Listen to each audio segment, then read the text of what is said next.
I'm Ryan from Staff College, and today I'm going to show you the functions of this keyboard and then how we can use it in the DAW using MIDI to open it up to a world of possibilities. So the first thing I'm going to show you is how we can change the voice of the keyboard and then split the keyboard and maybe combine some sounds and then maybe affect those sounds to make even more sounds. So what we have at the moment is just a normal grand piano, but what we can do is we can change the voicing to any of these. So if I just put in a random number, let's say we'll go for a harp, it's 47.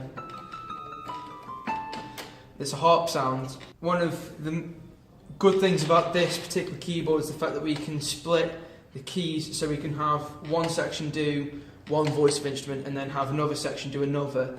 This is quite useful, as we could have like a bass sound over here and then have like a sort of lead sound over here, and it just opens up more sort of possibilities to the user.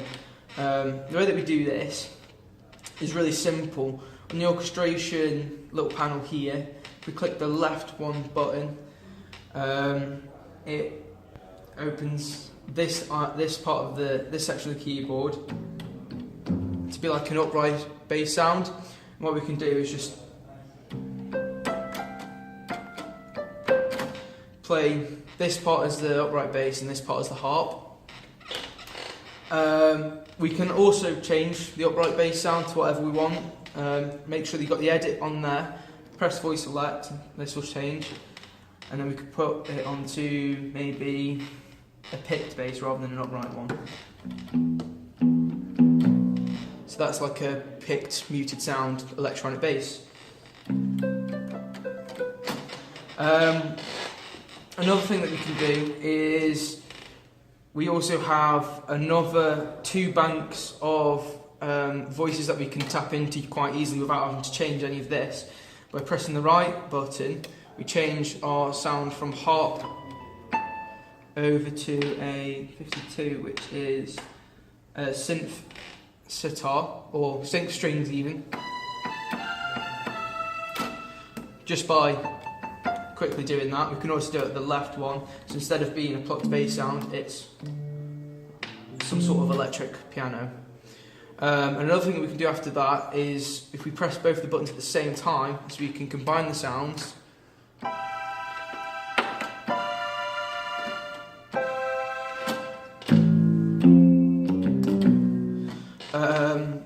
So we have both the sounds on either thing.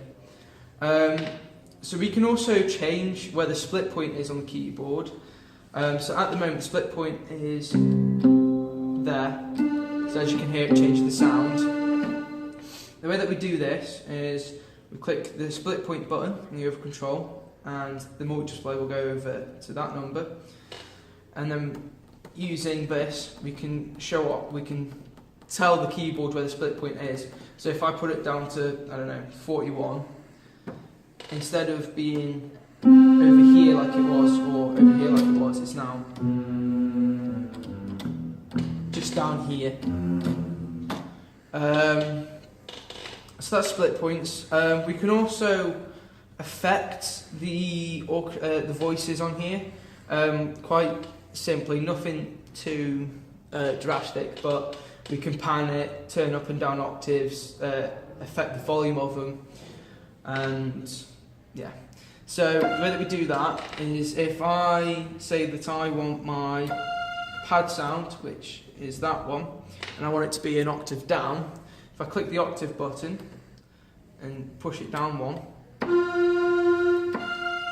and that will affect just that sound, so I still have my harp. Oh, if I press them together, I'll still have the harp still in its same octave. If I wanted to get like a particularly wide sound, I might want to combine two synth pads and pan one left and pan one right. And the way that we could do that is if we turn off both of our left buttons, and I really like the synth string sound that we've got, so I'm just going to go over here and go into polysynth pad, which is 91. which sounds like that. There's our sync strings. Together they sound like this. What we can do is click into panning, and then because the edit's on the polysynth pad, I'm going to pan that to my left. And then if I click on the edit again, click on pan again, I can turn that to completely right. So as you can hear, the string pad is only coming out of here, whereas the polysynth one is only coming out of my left side. I'll put them together, and that can really thicken up sounds for a mix. We can also change what sort of octave the keyboard starts on using the transpose button over here. So if I say that I want my keyboard to be 12 semitones up,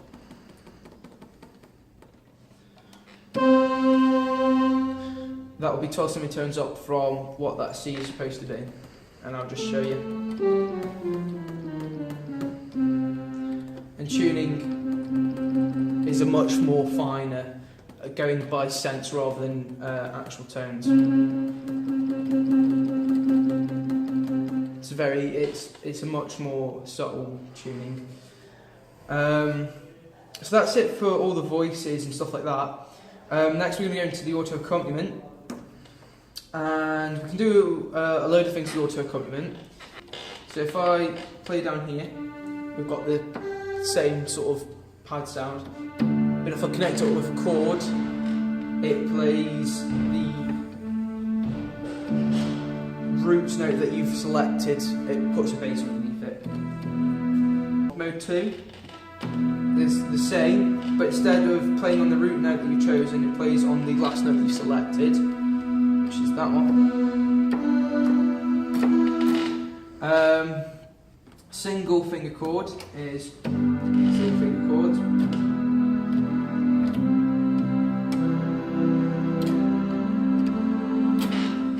And then multiple finger chord means that you can open up your keyboard to be, basically you can make it do like 7th chords and 9th chords and stuff like that.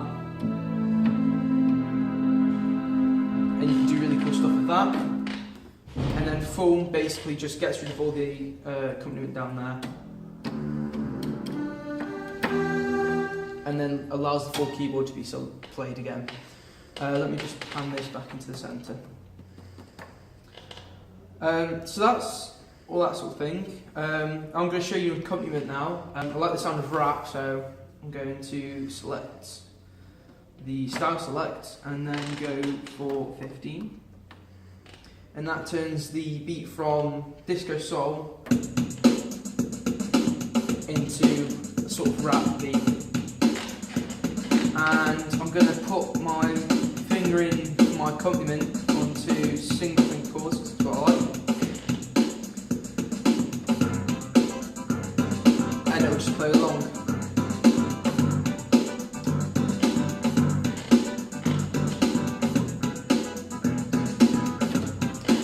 So I can let that play along, and it'll just play along with it.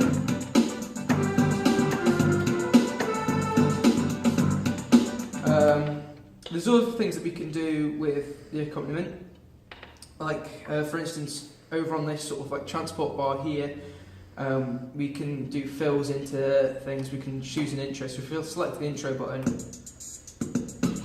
it will play an intro, and it will play like I think it's like a 4-bar, something like that. And then you just click where you want it to play, and it goes into it. We can also add in fills. I can simply end all of this by hitting ending, which will play an ending, 4-bar ending, before finishing off. And then that's all the accompaniment things that we can do. Oh, I almost forgot. We can actually edit the tracks that we want in the accompaniment. So if I play that again,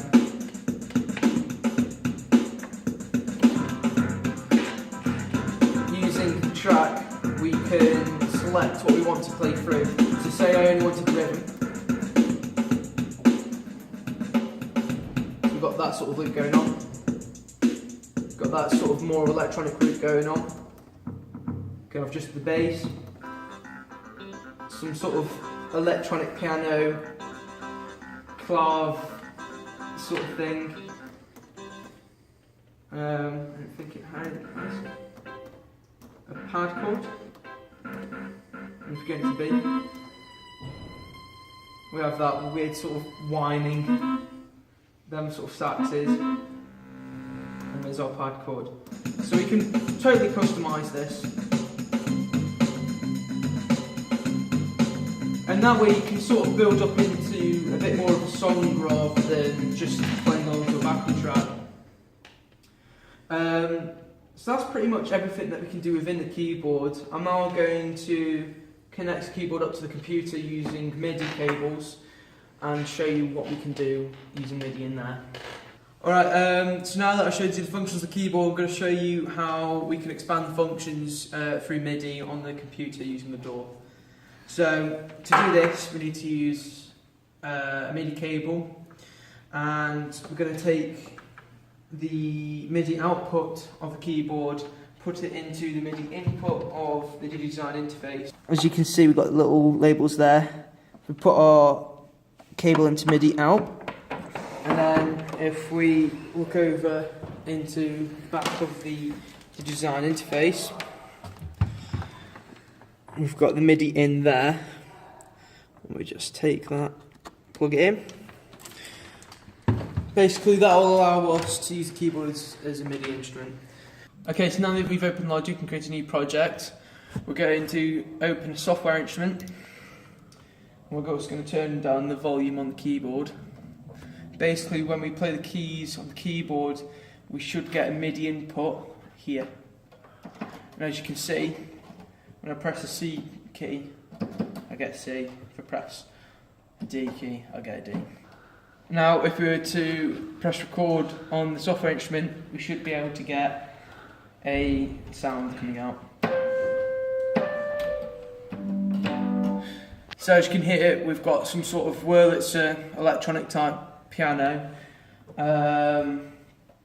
and we can now record MIDI in using this keyboard. So if I just do a quick couple of chords.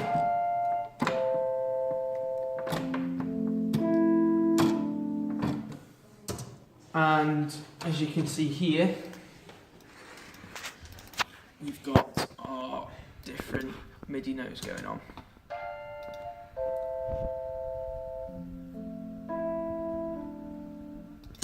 Now, the reasons that we would probably use MIDI going into a computer rather than using the built-in keyboard sounds is the fact that we can have much more control over the sounds, as we can add modulation effects, reverbs, delays, even distortion or EQ.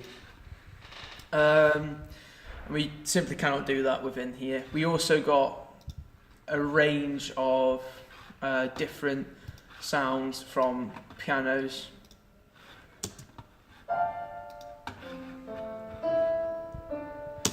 To like harps and strings, stuff like that. Found a good string. One. That'll do.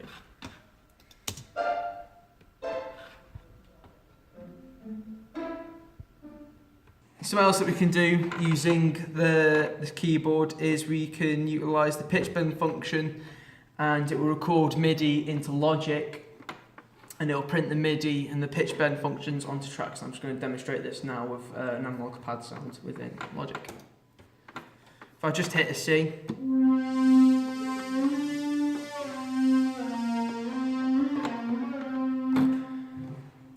and then if we look back in Logic, we can see, if we zoom in a little bit, we can see on the actual MIDI where the pitch bends are happening and the modulation that's happening.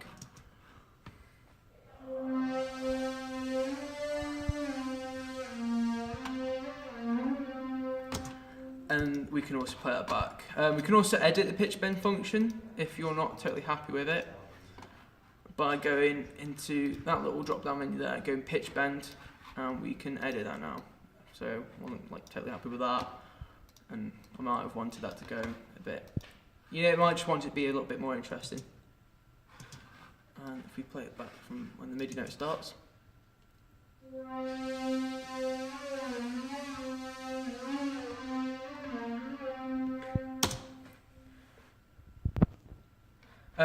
Something else that we can do is we can actually print MIDI from the accompaniments and the auto accompaniments from the keyboard into Logic. So if let me just check that. Yeah, this sound can do chords. So say I've got the auto comp selected and I put it onto 3, so it's single finger chords. That will automatically do chords into Logic. And if I record that,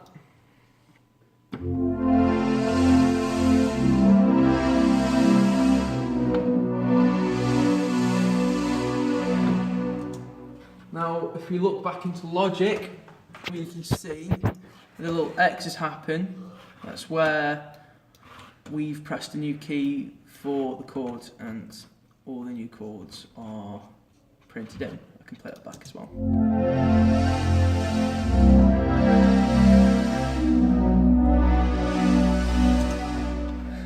Something else that we can do is we can also take the drums from the accompaniment and the MIDI backings, and the way that we can do that is if we find the backing track that we like. As before, I really like the rap one, so we'll go for that one. Select style and 15.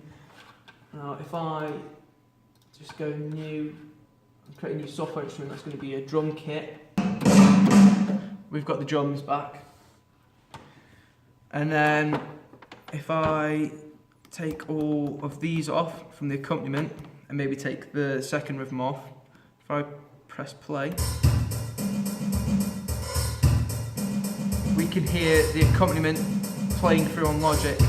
Now if I was to turn down Logic,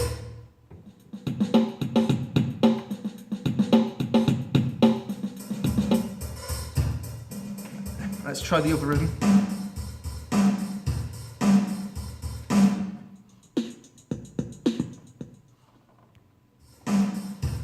And I can record that into Logic as well. Maybe add a fill in.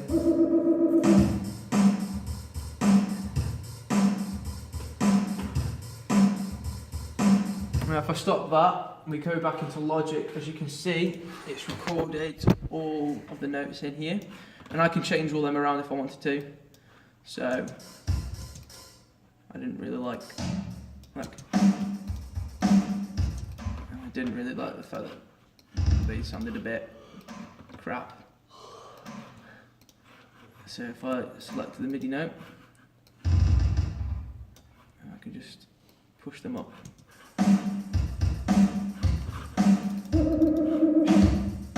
And because that sound doesn't really work, we'll change that to like a tom or something.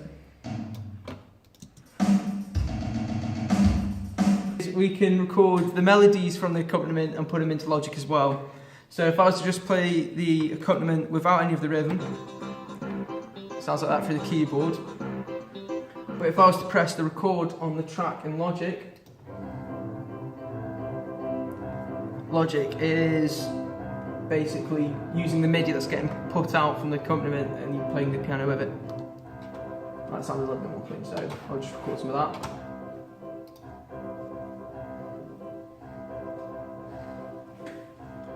If I stop that now, as you can see, in that one, all the MIDI is now back in Logic for us to edit and play around with.